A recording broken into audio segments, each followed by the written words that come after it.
Hello दोस्तों, हमारे इस Rahul current scoop news channel में आप सभी का स्वागत है। आपको हमारे चैनल पर करंट अफेयर्स डेली मॉर्निंग में मिलेंगे और ये जो चैनल बनाया गया है करंट अफेयर्स स्टैटिक जीके और साइंस एमसीक्यू के लिए बनाया गया है। और यहाँ पर आपको सारे जो है साइंस के टॉपिक भी कवर कराएंगे, ठीक है। और यहाँ पर आपको डेली करंट अफेयर्स मिलेंगे, वो भी मॉर्निंग में 6 से 6:30 बजे के बीच में, ठीक है। हमारे इस न्यूज़ चैनल को सब्सक्राइब करके बेल आइकन को प्रेस कर लेना ताकि हमारे आने वाली वीडियो की नोटिफिकेशन आप तक पहुंचते रहें। तो डेली करंट अफेयर्स के लिए हमारे चैनल को सब्सक्राइब करना। चलिए दोस्तों, आज के क्वेश्चन सॉल्व करते हैं। हाल ही में किस भारतीय अंतरिक्ष एजेंसी ने सूर्ययान सेकंड मिशन की घोषणा की है? तो दोस्तों ये इसरो ने की है, ठीक है। डेली करंट अफेयर्स के लिए आप चैनल को सब्सक्राइब भी जरूर कर लेना ताकि हमारे आने वाली वीडियो आप तक पहुंच सकें, ठीक है। इसरो ने की है। भारतीय अंतरिक्ष अनुसंधान संगठन इसरो ने सूर्ययान सेकंड मिशन की घोषणा की है, जिसका उद्देश्य सूर्य के बाहरी मंडल और सौर हवाओं का अध्ययन करना है।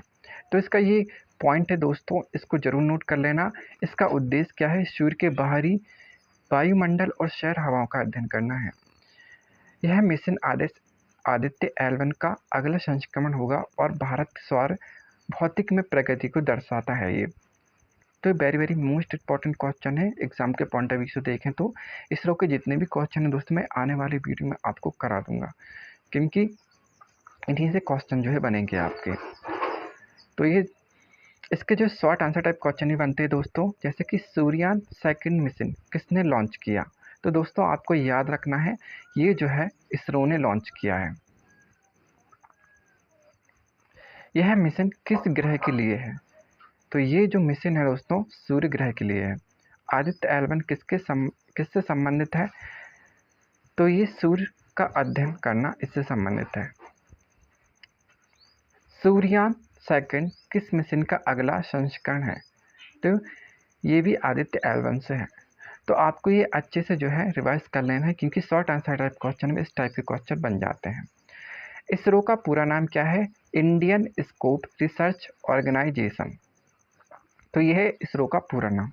तो आपको इसको भी अच्छे से याद रखना है। इसरो के बारे में आपको एक डिटेल में वीडियो बना दूंगा, उसके सारे क्वेश्चन आपको जो है रिवाइज करा दूंगा। हाल ही में भारत और किस देश के बीच ग्रीन एनर्जी साझेदारी समझौता हुआ है? तो दोस्तों ये जो है जर्मनी के बीच में हुआ है साझेदारी का समझौता। भारत और जर्मनी के बीच हरित ऊर्जा क्षेत्र में सहयोग बढ़ाने हेतु एक समझौता हुआ, जिसका उद्देश्य सौर, पवन और ग्रीन हाइड्रोजन तकनीक में निवेश और साझेदारी को बढ़ावा देना है। तो इसका उद्देश्य क्या है? सौर, पवन और ग्रीन हाइड्रोजन तकनीक में निवेश और साझेदारी को बढ़ावा देना है। ये क्वेश्चन भी एग्जाम के पॉइंट ऑफ व्यू से इम्पोर्टेंट है, इसे भी आप नोट कर लेना।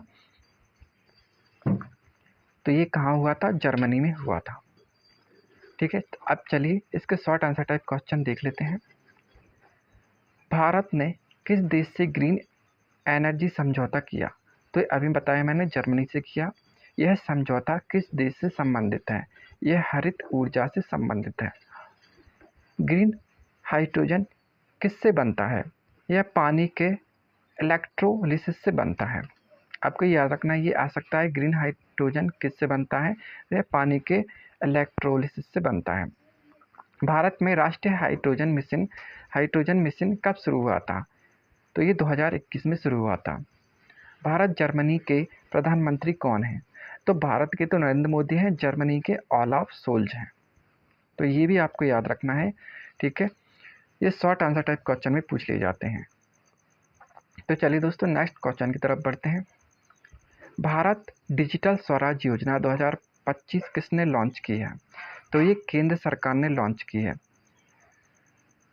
तो इस योजना का उद्देश्य क्या है? इस योजना के तहत ग्रामीण और शहरी गरीबों को डिजिटल साक्षरता की फ्री वाईफाई हब और सरकारी सेवाओं तक डिजिटल पहुंच उपलब्ध कराई जाएगी।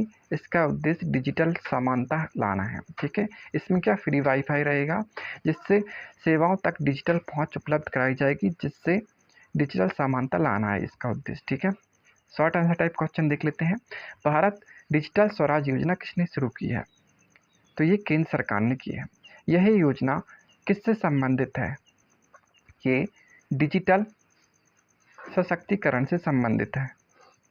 इसमें फ्री वाईफाई कहाँ दिया गया है? इसमें गांव और शहरी बस्तियों में दिया गया है। डिजिटल इंडिया अभियान कब शुरू हुआ था? तो ये 2015 में शुरू हुआ था। डिजिटल स्वराज का अर्थ क्या है? तो डिजिटल स्वराज का अर्थ है डिजिटल आत्मनिर्भरता। तो इस टाइप से भी क्वेश्चन हो सकता है, ठीक है। तो चलिए दोस्तों नेक्स्ट क्वेश्चन की तरफ चलते हैं। हाल ही में बांग्लादेश विमान हादसा किस शहर के पास हुआ है? तो चटगांव के पास हुआ था। बांग्लादेश में एक घरेलू यात्री विमान इंजन फेल होने के कारण चटगांव के पास दुर्घटनाग्रस्त हो गया। हादसे में कई लोग घायल हो गए थे। इसमें हादसे में कम से कम 160 प्लस लोग घायल हुए थे, ठीक है। हादसे में कई लोग घायल हुए और सुरक्षा मानकों पर फिर से विचार का संकेत देता है। अभी तक पूरा आंकड़ा निकल के नहीं आया दोस्तों कि कितने लोग की यहाँ पर डेथ हुई है और कितने यहाँ पर घायल हुए हैं। यहाँ पर 31 के प्लस ही यहाँ पर डेथ हुई है, ठीक है। तो चलिए दोस्तों आगे देखते हैं। इसका मैं कंप्लीट वीडियो आपको नेक्स्ट वीडियो में ला दूंगा कि ये कि इंजन कैसे फेल हुआ था और इसके क्या कारण थे, ठीक है। इसके शॉर्ट आंसर टाइप क्वेश्चन देख लेते हैं। हादसा किस देश में हुआ था? बांग्लादेश। किस शहर के पास हादसा हुआ? चटगांव। किस कारण हादसा हुआ? Engine fail. चटगांव किस देश में है? बांग्लादेश में, ठीक है। ये आपको याद रखना है। नेक्स्ट क्वेश्चन देख लेते हैं। 2025 का राष्ट्रीय ब्रेन रिसर्च अवार्ड किसे मिला? तो यहाँ पर एक क्वेश्चन पूछा जाता है दोस्तों, राष्ट्रीय ब्रेन दिवस कब मनाया जाता है? तो ये 22 जुलाई को मनाया जाता है, ठीक है। ये जो किसको मिला है? डॉक्टर संजीव मेहरा को, ठीक है। ये जो ब्रेन रिसर्च अवार्ड जो मिला है डॉक्टर संजीव मेहरा को मिला है। डॉक्टर संजीव मेहरा को न्यूरो साइंस के क्षेत्र में उत्कृष्ट अनुसंधान के लिए पुरस्कार मिला। उन्होंने अल्जाइमर रोग के लिए नई जीन थेरेपी विकसित की। उन्होंने किस रोग के लिए? अल्जाइमर रोग के लिए नई जीन थेरेपी विकसित की है, ठीक है। यहाँ पर आपको ये याद रखना है। ये किस क्षेत्र के लिए मिला था? न्यूरो साइंस के लिए। वेरी वेरी मोस्ट इम्पॉर्टेंट है, इसे आप नोट जरूर कर लेना। तो चलिए शॉर्ट आंसर टाइप क्वेश्चन देख लेते हैं। ब्रेन रिसर्च अवार्ड 2025 किसे मिला? डॉक्टर संजीव मेहरा को। यह किस क्षेत्र का पुरस्कार है? Neuro science. इन्होंने किस बीमारी पर काम किया? अल्जाइमर। पुरस्कार देने कौन देता है? मतलब पुरस्कार हमारे जो इंडिया में कौन देता है? भारत सरकार देती है। तो आपको इतनी जो है फैक्ट यहाँ पर याद रखने हैं क्योंकि ये आ सकते हैं, शॉर्ट आंसर टाइप क्वेश्चन में आ सकते हैं, इसलिए मैंने शॉर्ट आंसर टाइप क्वेश्चन बनाए हैं। जीन थेरेपी किससे जुड़ी है? ये आनुवंशिक उपचार से जुड़ी है, ठीक है। आपको याद रखना है जीन थेरेपी। भारत की पहली एआई कोर्ट कहाँ शुरू हुई है? मतलब जो भारत की पहली एआई कोर्ट कहाँ शुरू हुई है? तो यह भोपाल शहर में शुरू हुई है, स्टेट मध्य प्रदेश, ठीक है। मध्य प्रदेश उच्च न्यायालय ने पहली एआई सहायक कोर्ट शुरू की है जो डेटा विश्लेषण, केस ट्रैकिंग और निर्णय सहायता में मदद करेगी। इसका उद्देश्य न्यायिक प्रक्रिया में गति और पारदर्शिता लाना है, ठीक है। इसमें आपको ये पॉइंट याद रखने हैं, डाटा विश्लेषण, केस ट्रैकिंग, निर्णय सहायता में मदद करेगी, ठीक है। यहाँ पर ये very very most important question बनता है क्योंकि ये एआई से रिलेटेड है, ठीक है। Short answer type question, Bharat की पहली एआई कोर्ट कहाँ है? भोपाल में है, ठीक है। आपको ये भी याद रखना है। यह किस तकनीक पर आधारित है? यह आर्टिफिशियल इंटेलिजेंस तकनीक पर आधारित है। इसकी तकनीक भी पूछी जा सकती है, तो आपको इसकी तकनीक भी जो है याद रखनी है, ठीक है। तो ये किस स्टेट से है? तो आपको पता ही है ये मध्य प्रदेश स्टेट से है। यहाँ पर मैंने आपको नीचे भी मेंशन किया है, तो आपको इसको अच्छे से जो है फैक्ट इसके अच्छे से देख लेने हैं। इससे किसे फ़ायदा होगा? न्यायपालिका और आम जनता को यहाँ पर पूरा फ़ायदा होने वाला है। कौन सा राज्य है? मध्य प्रदेश राज्य में होगा, इस टाइप से ही पूछा सकता है। एआई का पूरा नाम क्या है? आर्टिफिशियल इंटेलिजेंस है, ठीक है। हाल ही में किसने ज्ञान वार्ता नामक शिक्षा पोर्टल लॉन्च किया है? ठीक है, हाल ही में किसने ज्ञान वार्ता नामक शिक्षा पोर्टल लॉन्च किया है? तो यह केंद्रीय शिक्षा मंत्रालय ने किया है। ज्ञान वार्ता पोर्टल शिक्षकों और छात्रों शोधकर्ताओं को एक डिजिटल प्लेटफॉर्म पर लाकर उच्च गुणवत्ता वाली रिसोर्स उपलब्ध कराएगा। इसमें वीडियो लेक्चर, पीडीएफ और क्विज भी शामिल होंगे, एमसीक्यू। ठीक है, यहाँ पर इतना जो है ये पैकेज देने वाला है। तो यहाँ पर आपको ये याद भी रखना है, ठीक है, ज्ञान वार्ता पोर्टल शिक्षक और छात्रों के लिए है। ठीक है, ये शोधकर्ताओं ज्ञान के लिए भी हो सकता है। यहाँ पर शॉर्ट आंसर टाइप क्वेश्चन देख लेते हैं। ज्ञान वार्ता किसका पोर्टल है? ठीक है, ये शिक्षा मंत्रालय का पोर्टल है। ये किसके लिए है? जैसे कि मैंने आपको ऊपर बताया था, ये स्टूडेंट और शिक्षक शोधकर्ताओं के लिए है। ठीक है, ये उच्च गुणवत्ता वाला पोर्टल है। इसमें क्या मिलेगा आपको? इसमें वीडियो, पीडीएफ, क्विज मिलेंगी। ठीक है, ये आपकी हेल्प करेंगी। और आपको याद रखना है, ये डिजिटल प्लेटफॉर्म है। कब लॉन्च हुआ ये? जुलाई 2025 में लॉन्च हुआ। शिक्षा मंत्रालय का प्रमुख कौन है?